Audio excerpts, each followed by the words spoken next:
ससुराल की दीवारें। ये कहावत तो सालों से आपने सुनी ही होगी कि शादी के बाद लड़की का असली घर उसका ससुराल होता है।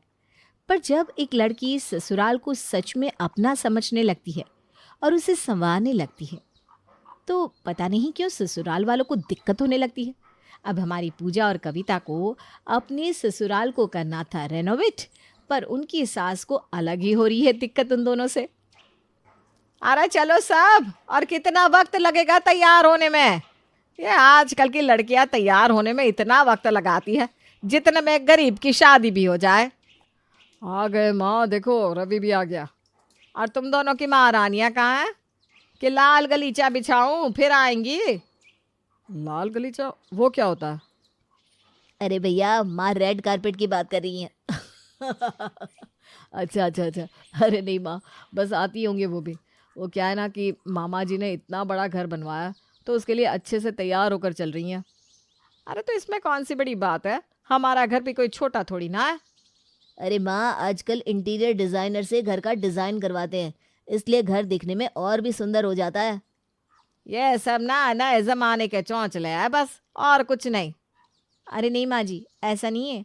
आजकल इंटीरियर डिज़ाइनर ना सिर्फ घर को सुंदर बनाते हैं, लेकिन घर में हर कोने को किस तरह से सबसे अच्छे से इस्तेमाल कर सकते हैं, उसका भी इंतज़ाम कर देते हैं, जिससे घर और छोटी सी छोटी जगह का भी अच्छा उपयोग हो जाता है।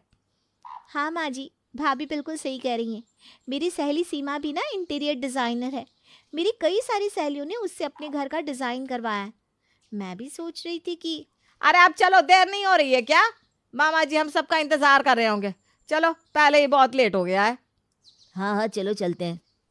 जब भी घर को डिजाइन करवाने की बात आती है, हमेशा ही माँ जी टाल देती हैं। अब क्या पीछे रहकर बातों में लग गई? चलो गाड़ी में बैठो। हाँ हाँ, आगे माँ जी। चल, अब इसके पहले कि माँ जी हमें घसीट कर लेकर जाए। पूजा और कविता की पिछले कई सालों से इच्छा थी कि वो भी अपने ससुराल को नए से रेनोवेट करवाए, डिजाइन करवाए, लेकिन कावेरी कभी भी इस चीज के लिए मानती नहीं थी। अरे आइए आइए, सब लोग अंदर आइए। कैसे हो भैया? बस हम तो बढ़िया हैं, आप सब कैसे हैं? हम सब भी ठीक है मामा जी। मामा जी, आपने घर तो बहुत ही सुंदर बनवाया है।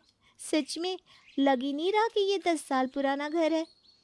हाँ भाई, अब इसे फिर से पूरा रिनोवेट जो करवाया है वो, हर एक दीवार को रेनोवेट करवा दिया है। हाँ मामा जी, बहुत सुंदर लग रहा है सच में। क्यों माँ जी? हाँ सुंदर तो है, पर इसके इतनी भी क्या जरूरत थी भैया? वैसे भी घर तो घर ही होता है, इतना खर्चा किस काम का? अरे जीजी, आप तो हमेशा ही ऐसे ही कहती हैं, पर आजकल ना यही सब चलता है। हर कोई अपने घर को सजाना चाहता है। आप तो अभी तक पुराने ख्यालों में ही रह रही हैं। अरे हमें ना फालतू के खर्चे पसंद नहीं। घर तो घर वालों से बनता है, दीवारों को सजा कर करना क्या है? अरे ससुराल की दीवारें भी बहुत प्यारी होती हैं जीजी। हर बहू अपने ससुराल को सजाना चाहती है, पर आप ना ये बात कभी समझती नहीं है। और इसे सजाने में कोई ज़्यादा खर्चा भी नहीं हुआ, सब कुछ बजट के अंदर हो गया है जी। हाँ हाँ, अब हमें ना सिखाओ, बस पे करो दोनों अब। अरे माँ जी को ये बात समझ में क्यों नहीं आती कि आजकल हर कोई ससुराल को सजाना चाहता है। यही चाहता है कि उनका घर अच्छा लगे, चार लोग उनकी तारीफ करें। मैं तो कहती हूँ आज घर जाकर माँ जी से बात कर ही लेते हैं इस बारे में। हाँ सही कह रही हो तुम, आज तो बात करनी ही पड़ेगी। मामा जी का घर देखकर तो अब पूजा और कविता से भी रहा नहीं जा रहा था। उन्होंने अब इस बारे में अपनी सास से बात करने का सोच ही लिया था। इसलिए घर पहुंचते ही उन दोनों ने इस बारे में बात करना शुरू कर दिया। हाय थक गई मैं, मेरे तो घुटने भी दर्द करने लगे हैं अब। लाओ माँ, मैं दबा देता हूँ तुम्हारे पाँव। माँ जी, कविता और मैं आपसे कुछ कहना चाहते हैं। कहो क्या बात है? माँ जी, मेरी सहेली है ना सीमा, जिसके बारे में मैंने आपको बताया था कि वो इंटीरियर डिज़ाइनर है। मैंने उससे जब बात की तो वो कह रही थी कि वो बिल्कुल कम बजट में हमारे पूरे घर को रेनोवेट कर देगी। अरे फिर यही बात लेकर बैठ गई। अरे ये सब चौंचले हैं और कुछ नहीं, पैसा बर्बाद करने के। माँ जी, घर तो देखिए कितना पुराना सा हो गया है। पता नहीं लोगों ने अपने घरों में क्या क्या बनवा लिया है और हम वहीं पीछे रह गए हैं। हाँ माँ जी, ये घर ना बहुत पुराने ज़माने जैसा लगता है, सारा फर्नीचर भी पुराना हो चुका है, इसलिए हम इसे रिनोवेट करना चाहते हैं। अरे पर क्या जरूरत है इसकी? पुराना सा लग रहा है तो ये गुलदस्ते बदल दो, पर्दे बदल दो, नए सोफे ले आओ, हो जाएगा नया जैसा घर। इसमें घर को डिजाइन करवाने वाली क्या बात है? माँ जी, ऐसा नहीं होता है। अगर हम घर को फिर से डिज़ाइन करवाते हैं तो घर और भी ज़्यादा सुंदर लगेगा। नए रंग, नया डिज़ाइन, नया फर्नीचर, सब कुछ नया हो जाएगा। हाँ माँ जी, आजकल तो ऑनलाइन भी कितना अच्छा अच्छा और किफ़ायती सामान मिलता है। लाइटिंग वाला आईना, डिज़ाइनर सोफ़े और भी बहुत कुछ। अरे अब तुम डिजाइनर कपड़ों के साथ साथ डिजाइनर सोफे भी चाहती हो? ये इतनी अच्छी दीवार है तो लगी पड़ी है, क्यों इन्हें बदलना है भला तुम दोनों को? अरे तुम दोनों तो कुछ कहो अपनी पत्नियों से। वैसे माँ, ये दोनों गलत भी नहीं कह रही हैं। आजकल के हिसाब से हमारा घर बहुत पुराना सा लगता है। हमें सच में इसे रेनोवेट करवाना चाहिए। ये लो, अब तुम दोनों भी अपनी बीवियों की भाषा बोलने लगे। नहीं नहीं माँ, हम इनके कहने पर ये नहीं कह रहे, लेकिन सच में इस घर की दीवारों को अब डिज़ाइन करवाने की ज़रूरत है। और कितना खर्चा होगा जानते भी हो, बस बोलना आता है तुम सबको। अरे माँ, ज़्यादा खर्चा नहीं होगा। रवि और मैंने काफ़ी समय से इसके लिए कुछ पैसे अलग से रखे हुए हैं। और माँ जी, सीमा मेरी सहेली है, वो सब कुछ हमें बजट में करके देगी। हाँ, अब तुम सब साथ मिल ही गए हो तो मैं क्या कह सकती हूँ। ठीक है, तुम लोगों को डिजाइन करवाना है ना, तो करवा लो अपना अपना कमरा। हमें इस डिजाइन की कोई जरूरत नहीं है, समझे? पर माँ जी, शरत मंजूर है तो बोलो, वरना तुम लोगों का कमरा भी रेनोवेट नहीं करवाने देंगे हम। ठीक है माँ, जैसा आप कहो। तुम दोनों अपना अपना रूम और रसोई करवा लो डिज़ाइन, ठीक है? कल ही सीमा को बुलवा लेना। ठीक है कविता, तुम कल याद से सीमा को बुला लेना। ठीक है भाभी। पूजा और कविता खुश थे कि उनके कमरे तो कम से कम रेनोवेट हो रहे हैं। अगली सुबह सीमा भी वहाँ आ जाती है और घर को देखने लगती है। कविता, सच कहूँ तो तुम्हारा घर बहुत सुंदर है, पर देखा ये भी यही कह रही है, तुम दोनों को ही पता नहीं क्या पड़ी है इसे बदलने की। हाँ माँ जी, आपका घर बहुत सुंदर है, लेकिन पुराने सामान से बना हुआ है। अगर इसे ठोस सा बदल दिया जाए ना तो और बहुत सुंदर बन सकता है।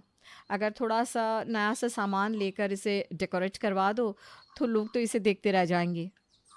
हाँ माँ जी, क्या हम सीमा से पूरा घर ही रेनोवेट करवा लें? कोई जरूरत नहीं है, तुम ही करो ये सब चोचले। कोई बात नहीं माँ जी, अगर आपका मन नहीं है तो चलो तुम दोनों के कमरे का काम शुरू कर देती हूँ। मेरे हेल्पर भी आज यहाँ आ जाएंगे, ठीक है? ठीक है। तुम दोनों के भी कुछ आइडियाज़ हो तो मुझे बताना, मैं उस हिसाब से सब कुछ करूँगी। अच्छा अच्छा, मैं तो बहुत ज़्यादा खुश हूँ। रेनोवेट होने के बाद हमारे कमरे कैसे दिखेंगे कविता? अरे भाभी, सब लोग देखते ही रह जाएंगे। मैं तो अपने कमरे में ऊपर छत पर सितारे भी लगवाने वाली हूँ, जो रात को बिल्कुल सितारों की तरह चमकेंगे। बड़ी आई सितारे लगवाने वाली। अरे कोई फर्क नहीं पड़ता ये सब करने से। कावेरी सबके सामने तो यही कह रही थी कि उसे कोई फर्क नहीं पड़ता, लेकिन जब सीमा ने दोनों बहुओं के कमरे रिनोवेट कर दिए तो कावेरी का मन अब उस पर आ गया था। सीमा, सच में तुमने तो कमाल ही कर दिया। मेरा कमरा तो बिल्कुल स्वर्ग जैसा लग रहा है, वहाँ से निकलने का मन ही नहीं करता। और मेरा कमरा तो क्या ही बताऊं, महल जैसा लग रहा है। मैं तो अपनी सारी सहेलियों को दिखाऊंगी। आपको कैसे लगे दोनों कमरे और रसोई माँ जी? हाँ ठीक ही है, अच्छा काम किया है तुमने। अच्छा तो अब मैं चलती हूँ, और कोई काम हो तो बताना मुझे। ठीक है। अरे रुको, कहाँ जा रही हो? क्या हुआ माँ जी, आपको कोई काम है क्या? मैं ये कह रही थी कि अब आधा घर रेनोवेट कर ही दिया है तो बाकी का भी करवा लेते हैं, नहीं तो फिर तुम दोनों ही मेरा सर खाती रहोगी। अरे नहीं नहीं माँ जी, हम क्यों कुछ बोलेंगे। हमारे कमरे हो गए हैं, हमारे लिए इतना ही काफ़ी है। सीमा तुम जाओ। अरे रुको, मैं ये कह रही थी कि अब आधा घर नया सा लगे, आधा पुराना, इससे अच्छा कि पूरा घर ही करवा लेते हैं। पर माँ जी, आपको तो नहीं करवाना था ना ये सब? अब क्या करूं, तुम दोनों से इतना प्यार जो मैं करती हूँ। आओ सीमा बेटा, मेरा कमरा भी देख लो। जी माँ जी। मैं ये कह रही थी कि मेरे भाई के घर में ना ऊपर ऐसे झूमर थे, तो मेरे कमरे में भी कर देना, ठीक है? आओ मैं दिखाती हूँ। हमसे बहुत प्यार करती हैं माँ जी। सुना तुमने कविता? हाँ सुना भाभी। चलो इसी बहाने हमारे ससुराल की दीवारें भी चमक जाएंगी।